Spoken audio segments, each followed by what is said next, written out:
ഇതാ ഈ ഒരു ഐറ്റം എന്തായാലും നിങ്ങൾ ട്രൈ ചെയ്ത് നോക്കണം. ഇതൊരു അറബിക് ബ്രേക്ക്ഫാസ്റ്റ് ആണ്. എന്നാൽ ഞാനിതിനെ ചെറുതായി ഒന്ന് ചായ മാറ്റിയിട്ടുണ്ട്. ഇതിനായി ഞാൻ ബ്രെഡ് എടുത്തിട്ടുണ്ട്. ബ്രെഡിൻ്റെ വശങ്ങൾ കട്ട് ചെയ്ത് മാറ്റാം. ഇനി ഇതുപോലെ കട്ട് ചെയ്യാം. ഇനി ഒരു പാനിലേക്ക് ബട്ടർ ഇട്ട് കൊടുക്കാം. ബ്രെഡിനെ ടോസ്റ്റ് ചെയ്തെടുക്കാം. ഇനി ഫ്രഷ് ക്രീം എടുത്ത് അതിലേക്ക് ഹണി ഒഴിച്ച് കൊടുക്കാം. ഇനി നന്നായി മിക്സ് ചെയ്തെടുക്കാം. ഇനി ബ്രെഡിലേക്ക് പുരട്ടി കൊടുക്കാം. ഒരു സാൻഡ്വിച്ച് പോലെ ഇതിനെ ഇങ്ങനെ ക്രീമിൽ മുക്കിയെടുത്ത് കഴിക്കണം.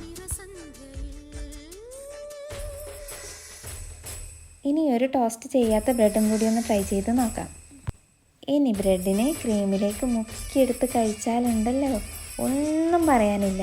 പ്ലേറ്റ് കാലിയാവുന്ന വഴി അറിയില്ല. അത്രയ്ക്ക് സൂപ്പറാണ്. അപ്പോൾ ട്രൈ ചെയ്യാത്തവരുണ്ടെങ്കിൽ മസ്റ്റായിട്ട് എന്തായാലും ട്രൈ ചെയ്ത് നോക്കണേ.